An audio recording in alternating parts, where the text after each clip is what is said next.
Good Monday afternoon, everybody. Chris McDonald here on a beautiful Monday from the woods and hills and countryside of Alabama. Hope everybody's having a good Monday, folks, for real. We are one day away, folks, just one day away from this election that's going to be going on tomorrow. We're less than 24 hours away from when the first polls open in the morning, and it's going to be an interesting next few hours for sure. The next 12 to 24 will determine a lot of the direction our country's going in. And on this Monday afternoon, there's a lot of volatility in the polls. Some are showing Trump up, some are showing Hillary up, some are showing a tie. The Electoral College map is sort of all over the place. There's a trend, it seems, on the electoral map for Trump. And that's good news because it doesn't matter about the popular vote. So all these polls that are out there showing her up by 2 or him up by 1 or him up by 4, those polls don't matter, folks, because the popular vote don't elect a president. It's the Electoral College, and that's those states that are going to come into play. Trump is going to be in 6 states today: Pennsylvania, Colorado, Minnesota, Michigan, Florida again. Of course, he started out in Florida today. Hillary will be in some of those as well. But I want to just mention a few things about the election and then talk about a few other things too. There's 2 things that I admire about Donald Trump and what he's done with this election, and I know some out there may disagree or agree with this. But I was thinking about this the other day. We've never had a candidate ever in the history of running that has put $100 million of his own money into a campaign to run. And, that should tell you that he's not going to be beholden to either side on special interests. He's not going to be beholden to Republican special interests. He's not going to be beholden to Democratic special interests. He's going to be a man to himself should he get elected tomorrow, which I believe in my heart of hearts, if the American people will speak and do their duty and go vote, I think there's enough people out here in this country that see the danger of where we're headed with the Hillary Clinton administration. And I think we're all sick of the direction the country's been going, folks, over the last 8 years. And I was thinking of a scene from a movie, and some of you may remember this movie, you may not. It was called Ricochet. It came out in the early 90s with Denzel Washington. And one of the opening scenes of that movie, Denzel played a lawyer, and he was prosecuting a guy. He played a district attorney. And there was one of the scenes in the courtroom where he looked at that jury and he made a statement, and he said, he said, this whole system is so corrupt, and the whole stinking mess is so bad that we're just so sick of it. And we all just want to go outside and scream. And he runs down the aisle of the courtroom with his hands waving, screaming. And he said, we're just like this when it comes to the whole criminal justice thing. We just need a breath of fresh air. We just want to breathe and to believe that the justice system works. And folks, after the last 24 hours and all this FBI crap that has happened with Comey caving to the pressure above him to just drop the email investigation, I think that's where we all feel today. It's a beautiful day out here. I'm outside and I'm enjoying this breeze. I mean, it's a beautiful fall day here in Alabama, and I know it's a beautiful fall day in most of the country today. We've been very dry here, but you just want to take a deep breath and just breathe in the air and start again. And I think the country needs that. I think we need a breath of fresh air, and we need to start over. And it can't start over from somebody that's been in Washington for 30 years. It just can't. We need an outsider. We need somebody that can look at this without looking at it from a Republican point of view and without looking at it from a Democratic point of view. And I'm talking party issue here. And we need somebody that, if need be, bulldoze the whole thing down and start over. I don't think that's a bad thing. And they're trying to scare the hell out of you out there that Donald Trump is this and Donald Trump is that, and he said all these awful things, and they're such hypocrites to begin with. And but folks, the real scary part is this: is when a corrupt justice system becomes so corrupt that you have 2 sets of laws in this land. And you have one set of law for those in power, and then you have another set of laws for us peons out here in the country. And I think that when you have a man that's willing to put $100 million of his own money into a campaign to fight for the country, that says a lot to me. That says a lot. Another thing that says a lot to me is what he's done just in the last 48 to 72 hours. This man has been going nonstop, folks. He don't sleep at night. He's campaigning. He is going to campaign right up until the election tomorrow. He's been in an average of 5 to 6 states a day, nonstop, taking his message to America. Energy, crowds of anywhere from 10 to 20,000 meet him in most of the places that he's at. And I think that, again, a candidate that cares about us, the people, is willing to get out there and tell us that, deserves some credit. And he's done that. Hillary, on the other hand, has basically taken the attitude she's already won the election, so she's holed up in her house in New York, and she'll go to one campaign event, maybe two, and then go home and go to sleep. So that's just the arrogance of the Democratic Party and the arrogance of Hillary Clinton. But anyway, we're less than a day away from making our decision on who's going to be the best to run this country. Let me just say this about the FBI situation yesterday. You know, I don't think any of us out here in the real world believed anything was going to come of those emails.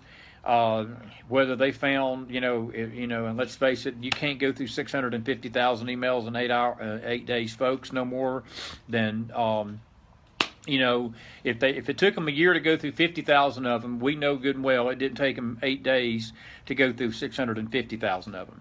But it wasn't about the emails, folks. It was about pressure from the Department of Justice to make sure that there was not a whiff of any criminality or any whiff of indictment on Hillary Clinton, because that's their golden child. She's carrying the torch for the Democratic Party, and hell would have froze over if the DOJ would have stepped in and done its job.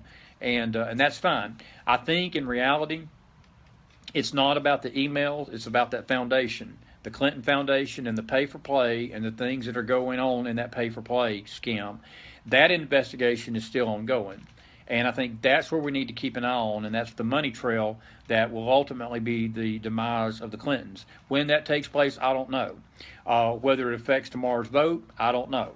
Whether she's going to get away with all this, I don't know. But folks, just the reality of life and the reality of the justice system that we've got, I hate to tell you, out there in Clinton land and in America land and in Trump land, we've got a pretty damn good chance that this lady is going to get away with every single bit of it. And that's just the reality of it. I don't want her to. I don't think she should get away with it. But I don't care all the saber rattling and all the feet clapping and all the screaming and all the anger out there about it. I'm angry with all of you just as you are. But the reality of it is, it's the Clintons. And they have dodged these bullets for 30 years, and there's nothing really showing any indication that if she gets elected, I can tell you this will go away so quickly you won't laugh, because they will make sure it goes away. If Donald Trump's elected, could be a different story. We'll see. But we need a Justice Department, folks. We need a justice system that works for everybody, fair and square, across the board. And that has got to happen in this country, because if we don't, we're going to wind up with the banana republic, and we're going to wind up with the dictatorship. And it's just the way it is. There were reports out yesterday that they took money of that foundation, paid $3 million for Chelsea's wedding. Folks, for those of you that don't understand that, you cannot do that. That is illegal. You cannot raise money for a charity and use that money that you gather in for a charity on personal expenses. And a $3 million wedding, last time I checked, I'm just a humble South Georgia boy, that's personal expenses, and that's illegal. And if any of you out there had a charity and you were raising money for a charity and you took money out of that charity and you spent $3 million on a wedding, you would go to jail, you would not pass go, and you would not collect $200. But again, since the Clintons do it, it's okay. And that's the double standard of the law and the justice system in this country that is making us all want to puke. And as Denzel said in that movie so long ago, I think we just want a breath of fresh air from this. We just want a breath of fresh air and to breathe again and to believe that our justice system is not corrupt and it is clean and free of corruption and it's handled the way it should be handled. And the only way that's going to happen is if we elect an outsider and get somebody in there that is not beholden to special interests. Donald Trump's put $100 million of his own money in this campaign, folks. Nobody owns this man. Nobody owns him. He don't need this money. He don't even need this job, to be honest with you. I don't know. I mean, you got to think about why would he want to put himself through all this? Why would he want to put his family through it? Unless he's really, truly wanting to help the country. And that's what I believe. And I'll go to my grave believing that. And no matter how much they try to paint him as racist, a sexist, a misogynist, or whatever other term they've got for him, they can't escape that fact. And most of you, deep down in your heart, know that. And if you haven't voted and you go to that poll tomorrow, you remember that. That this man, again, why would he want this job? Why would he want to put himself through it? I wouldn't want to put my family through it. I wouldn't want to put myself through it. The media and all the hit pieces and all these things coming out, nobody wants to put themselves through this. But he's doing it not for himself. He's doing it for us, folks. You and I, me and you that are looking at me at this camera, and all of these people in this country. I heard the interview this morning that we posted on our East Tennessee Times website, and that was one of the first questions that was asked him. Why are you doing this? And he told Bob D'Andra, who's a good friend of our paper. Bob and Gwen, my publisher, they're best friends, and they know each other quite well. And Bob asked him, he said, why do you do this? And one of the things out of Donald Trump's mouth, he said, I saw the country was in a mess, and I felt like it needed some help, and I felt like it was my time to step up and do my part. That's why he's put $100 million of his money in this campaign, folks. That's why he's put his family through it. That's why he's put himself through it. That's why he's going to 6 states a day and traveling this country left to right, begging us and pleading with us to make America great again, begging with us that we can't keep going down this path, and we can't keep going down this road. If we do, we're going to be destroyed, and our nation is going to lose itself and lose our identity as Americans. That's why he's doing it, because he felt like the country needed help, not because he wants to be some dictator or some kind of cruel, misogynist leader that is out to deport people and hurt people and destroy justice and all that. Hillary may claim that Donald's the danger, but folks, when she gets on that television and talks about reckless leadership, ask yourself the question, what's more reckless? I mean, here she is putting a homegrown server in her basement and letting national security secrets be exposed to everybody in Mickey Mouse, and letting 4 Americans die in Benghazi, basically backing groups like Planned Parenthood that butcher babies and sell their baby parts on the open market, and backing every group that hates America, backing the Islamic movement, backing the Muslims, backing the people that hurt us. And then you sit there and ask yourself the question, what's more reckless? That's an easy question to answer. And folks, we're 24 hours away from making this call, and I plead with you this afternoon, if you've not voted, please get to those polls tomorrow. Get to those polls. It's going to be packed. You're going to be waiting in line probably hours in some places. You're going to be waiting a long time, but please let me tell you this afternoon, it is worth it. It is worth the fight for this country. We need you to get to the polls. I'm talking to many Christians out here. 25 million Christians did not vote. They sat on their backsides and did not vote in 2012. We cannot have you sitting on your backsides tomorrow, folks. If you are a believer and of faith, this election is about the freedoms that you enjoy being a Christian and being able to worship on Sunday, and your pastor being able to say what he's supposed to say. The very freedom that you enjoy on Sunday is at stake tomorrow in this election. And we need you to get out and have your voice heard, and heard loud. And heard loud. And folks, let me tell you, as I said, I've got a lot of respect for Donald Trump. My heart goes out to him and his family today. I've been praying for them. My heart has been really heavy for them the last few days. They need our prayers. Saturday night in Reno, some jackass in this crowd, possibility had a gun. They had the Secret Service had to rush on stage and run him off. And just another example of how dishonest the media is. The media basically was reporting Saturday night that this was a quote-unquote disgruntled Republican who went up there on that stage. And come to find out this morning, he was not only not a Republican, he was a registered Democrat, a Hillary supporter. His mother had voted 8 times. But this is the kicker, folks. His mother died 10 years ago. And he was having absentee ballots sit to his house at her address, filling them in and sending them in her name, and she was dead. And that was the kind of man that threatened Donald Trump's life to a point they had to rush him off stage in Reno. That's the dirty, crooked, wicked, ugly machine that he's up against, folks. He's up against this, and he needs you, and he needs me to be behind him today. Not only with our vote, but with our prayers and with our support. And he's got mine fully. I respect this man. I didn't know that much about him. Yeah, I'm like most of you. I'd watched him on television from time to time. Never really had formed an opinion about him. But no matter what happens tomorrow, Donald Trump will have my eternal respect for hanging in here and taking the onslaught of shit, pardon my French, that he's taken over these last 18 months for us in this country. He's fought hard. He's fought well. Yes, he's made some mistakes because he's not a polished politician like these Republican jackasses are or these Democratic jackasses are. The very fact that both parties are against him make me love him even more. Because, folks, I think we're all out here again, as Denzel Washington said in that movie again, we're needing a breath of fresh air from all of it. And we need a fresh start. And he presents that to us. And in 24 hours from now, folks, we've got the chance to make that statement and get free of this mess. And I pray we take it. I pray we take it. There's a lot more I could talk about on our Monday afternoon chat. We're going to do another one of these later tonight as the news develops this afternoon. I've been online trying to get ready for the paper today and get ready for our podcast, and there's so much more to talk about, but I just want to give you some early afternoon thoughts. And again, I hope that you will be saying a prayer. I was telling a friend of mine today that there are a lot of churches in America tonight holding prayer vigils for this election tonight. And if you're close to a church and you have the opportunity, folks, to pray for our nation, please take that opportunity tonight. We need it. Our nation needs it. You need it. I need it. We all need it. We need to cover this country right now with our prayers, and we need to cover it with our vigilance because, see, freedom is at stake. Freedom, folks, is not free. Freedom is not free.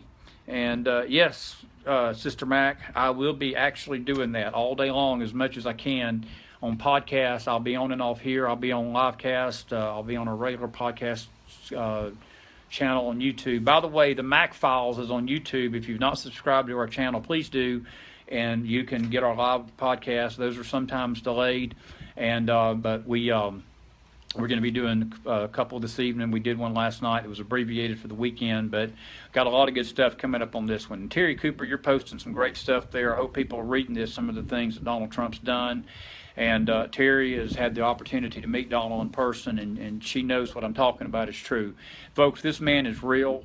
That's one thing I love about him when he's talking. You know he's coming from the heart. Yeah, it rubs some of us out here in the world of wussy land the wrong way. Some of these wusses that get offended at the drop of a hat. But you know something? Folks, country's in such a mess right now, we need to be offended. We need to be offended a little bit. We need to have our delicate sensibilities kicked in the backside because we've let this country go to hell and back because we've not stood up and spoke up. And we got a man out there that's doing just that for us. And we need to recognize that, and we need to realize that this is not about just a few years, folks. What's going to happen tomorrow is going to affect the next 50 years in America, because you got a Supreme Court that's going to be shaped by the next president of the country. And if it's Hillary Clinton, folks, you can kiss your freedom goodbye. But let me tell you something. It's not just yours. It's your children's and your grandchildren that's going to rise up down the road and rebuke this generation for not standing up and doing the right thing when we had the chance to do the right thing. That's what is at stake tomorrow. And I can't be more passionate about that. Because, folks, that's what I feel in my heart. And again, I encourage you tonight, if you're close to a church or you're close to an area that's having a prayer visual, I feel this in my heart today. I really do. Go find one. Because it's worth praying over this country and praying over this election for, folks. I feel it. I feel it in my bones, top of my body. My heart is so troubled this afternoon because I feel the warfare. I feel the tug of war in the heavenlies over this country today. We're 24 hours away from decision time. And we've got to make the right call. And that's a wrap for a Monday afternoon chat session. Hope you've enjoyed it. I'll be talking about more specific things later on as we get through them today. And again, I just encourage you, if you've not voted, go vote tomorrow. Make that sacrifice. And please, I don't care how long you have to wait, stay in that line and vote and make your voice be heard, because it is that important. Pray, pray, pray, pray over this country and turn this electoral map red tomorrow. And I mean red all over, from sea to shining sea, from the north to the south to the east to the west. Folks, you that have faith out there in this podcast land have the power to do just that. I believe that. And that's it, guys. Hope you have a great Monday afternoon. Beautiful, beautiful day where I'm sitting. I hope your day is beautiful as well. Wherever you are in this world, just know that we in Trumpland, we salute you. And just know that we got a country that's worth fighting for. And I've already done my part, but I'm going to continue on these podcasts to encourage you to fire the troops up, make a few of you mad, but who cares about that? But, you know, it's worth it to me. It's worth every second, and we're going to keep going at it until tomorrow. And Godspeed, God bless. Love you guys. Have a great afternoon. Talk to you later today for sure. God bless.